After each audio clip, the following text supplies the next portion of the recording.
ബിസിയാണോ ഉം? ബിസിയാണോ എന്ന് അല്ല പിന്നെ ഒരു നല്ലൊരു ജോക്ക്. ഉം. ഇത് ബോബി അച്ഛന്റെ ഹൃദയവയലിൽ നിന്ന് ഉള്ളൊരു ജോക്ക്. പുള്ളിയുടെ ജോക്കുകളൊക്കെ കേൾക്കാൻ രസമുണ്ട്. പറ. എന്റെ ടൈറ്റില് ഗുരുത്വം. ഗുരുത്വം. അച്ഛൻ ബസ്സിൽ കയറിയ പാടെ ഒരു കുട്ടി ചാടി എഴുന്നേറ്റു. ഉം. അച്ഛന് ഇഷ്ടമായി. ഉം. ഇപ്പോഴത്തെ കാലത്ത് ഉം. ഇതുപോലെ കുഞ്ഞുങ്ങൾ ഇനിയുമുണ്ടല്ലോ. ഉം. അച്ഛൻ അവനെ പിടിച്ചിരുത്തി. ഉം. നീ ഇരുന്നോ, ഉം. ഞാൻ നിൽക്കുന്നതോർത്ത് വിഷമിക്കേണ്ട. ഉം. കുട്ടി പിന്നെയും ചാടി എണീറ്റു. ഉം.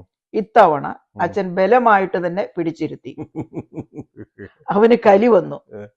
ഇയാൾ ആള് കൊള്ളാലോ, എനിക്ക് ഇറങ്ങേണ്ട സ്റ്റോപ്പായി. അച്ഛനോടാ?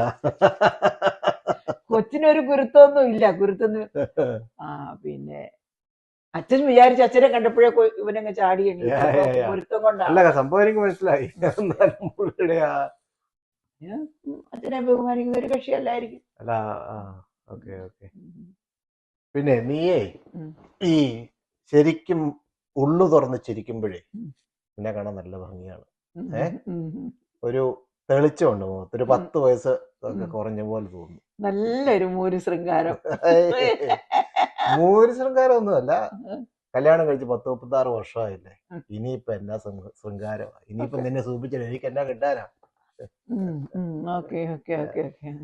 ഈ മാല പുതിയതാണോ? കണ്ടിട്ടില്ലല്ലോ മുമ്പ്. ഇത് ഞാൻ കഴിഞ്ഞ പ്രാവശ്യം യൂറോപ്പിന് പോയപ്പോ വാങ്ങിച്ച ഇറ്റാലിയൻ. അപ്പൊ അതിനു മുമ്പ് ഉപയോഗിച്ചിട്ടില്ല, ഇട്ടിട്ടില്ല. അതിനു ശേഷം ആദ്യമായിട്ട് ഇടുന്നത് അല്ലേ? ഞാൻ ഇട്ടിട്ടൊക്കെ ഉണ്ട് ഇതിനു മുമ്പ്, പക്ഷെ എനിക്കിഷ്ടമായത്. ഇന്നെ നല്ല വസ്ത്രമൊക്കെ ധരിച്ച് അടിപൊളിയായിട്ടാണല്ലോ പള്ളിയിൽ പോയതാ. പള്ളിയിൽ പോയതല്ലേ? സാറ്റർഡേ മാതാവിന്റെ അടുത്ത് പോയതല്ലേ? പള്ളിയിൽ ആരെ കാണിക്കാൻ പോയതാ? മാതാവിനെ കാണിക്കാൻ. മാതാവ് കണ്ടിട്ടില്ല അതിന്. മാതാവിനെ ഇടയ്ക്കിടയ്ക്ക് പോകണം. പള്ളിയിൽ പോകുമ്പോ വേണം ഏറ്റവും ബെസ്റ്റ് ആയിട്ട് ഡ്രസ്സ് ചെയ്ത് പോകണം. എന്നിട്ട് മേക്കപ്പ് ഒന്നും ഇട്ടിട്ടില്ലല്ലോ. നാച്ചുറൽ ബ്യൂട്ടി ആണല്ലോ. നിന്റെ കണ്ണുകളിൽ എനിക്ക് നോക്കിക്കഴിഞ്ഞാണല്ലോ ലോകം മുഴുവൻ കാണാൻ പറ്റും. എന്റെ പൂജ, ഞാനും കാണുന്നുണ്ട് ആ കണ്ണുകളിലെ പ്രണയം.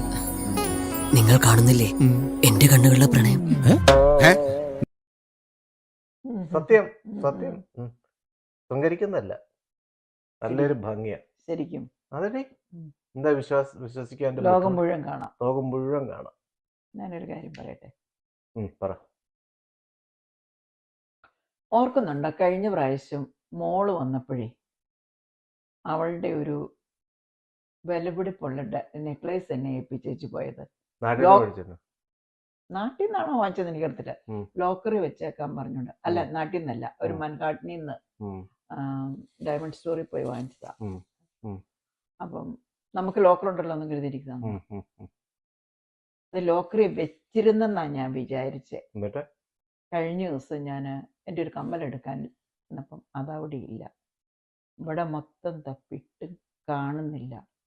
എൻ്റെ കണ്ണിലൊന്നും നോക്കി കണ്ടുപിടിച്ചു തരാൻ പറ്റുമോ? ഇത് തമാശയാണെന്ന് പറയുന്നേ. എത്ര രൂപയുടെ സാധനം അത്? ഒരു ഉത്തരവാദിത്വം ഇല്ലേ അജി? ഇതൊക്കെ എന്ന് പറഞ്ഞാൽ നമുക്ക് ജീവിതത്തിൽ ഒരു പ്രാവശ്യം മാത്രം മേടിക്കാൻ പറ്റുന്ന സാധനമാണിത്. എത്ര ഡോളറിന്റെ സാധനം അറിയാതെ അതുകൊണ്ട് കളഞ്ഞല്ലേ പിണ്ണാക്ക്. അതൊന്നും നിന്റെ കണ്ണ് നോക്കി കണ്ടുപിടിക്കത്തില്ല. എനിക്ക് നല്ല ദേഷ്യം വരുന്നുണ്ട്. ഒരു ഉത്തരവാദിത്വം വേണം അജി. കഷ്ടം തന്നെ. നീ എന്നെ ചതിക്കുകയായിരുന്നു. ഞാൻ പതുങ്ങിയിരിക്കുകയായിരുന്നു.